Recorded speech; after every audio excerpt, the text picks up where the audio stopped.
Ranma 1/2 has a huge cast of characters, huge enough to allow yours truly to spend well over a year profiling all of them. But with a cast this large, with so many diverse characters jockeying for screen time, it's near impossible to juggle all of them. Many times the show devolves into the Ranma Akane Ryoga Kuno and Hapasai show. If you were to bump any character up to main event status, who would be the most deserving? I know who I'd choose. So without further ado, here are my personal top 10 most underutilized characters of Ranma 1/2.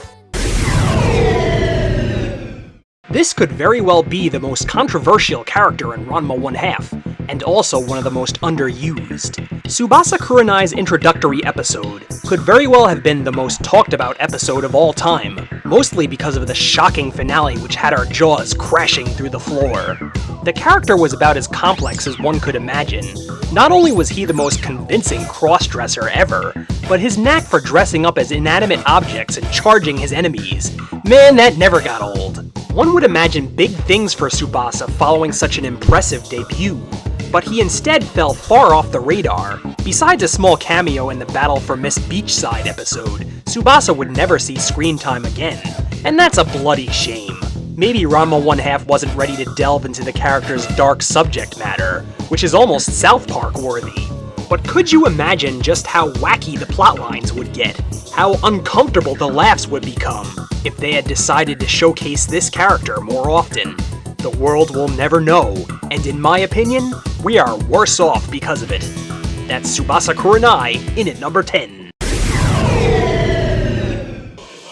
The lovely lass Ukyo Kuonji kicked off Season 3 in a gigantic way, and has been in quite a few episodes since. But when I see her lurking about in the background, breaking through with a few quips and then disappearing, all I see is untapped potential.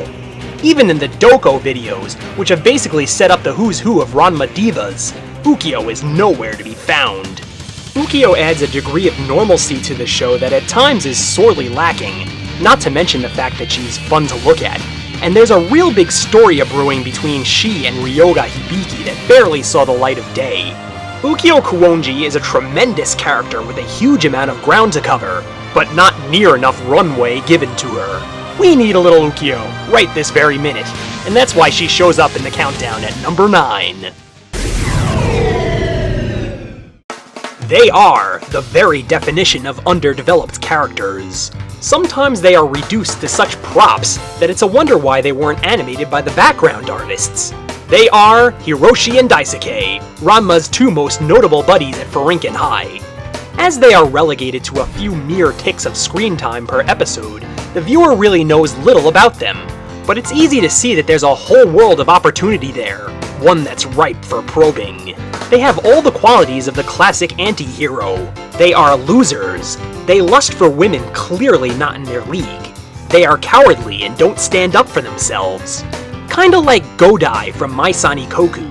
They're the kind of characters you want to root for, but alas, they are shuffled to the side, forced to do little but react to Ranma's crazy off-the-wall behavior. If ever they were given the spotlight, one true chance to shine, I would imagine they'd surprise us. That's Hiroshi and Dice at number 8. One of Ranma Saotome's greatest foes, Pantyhose Taro is reduced to a one-shot deal, disappearing after a 2-episode story arc.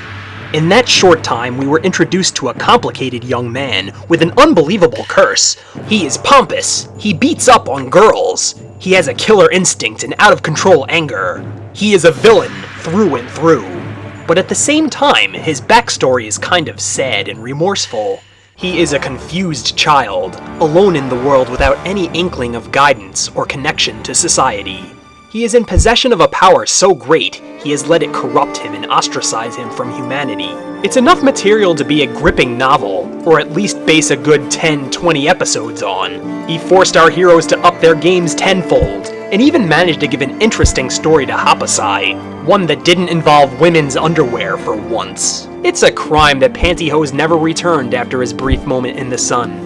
We, the hungry, are left to spout fanfiction and spin gallant tales in our heads of what could have been. Every series needs a great villain, and Kodachi Kuno may be one of the best. Ever. Ranma has tons of enemies, but he has a decent enough relationship with them where he can align with and fight alongside them when necessary. That's not the case with Kodachi. She is absolutely impossible to get along with, a friend to nobody, and always has the worst of intentions. She was the bomb diggity in Season 1, the star of her own monster-sized 3-episode story arc, but has since been reduced to cameos and guest appearances in subsequent episodes. Kodachi deserves better than that, don't you think? She didn't toil away in an all-girls school and have her mind deprived and poisoned to be treated as anything less than a top-level villainess. Now, if it only weren't for that obnoxious laugh of hers, she'd be higher up on the list.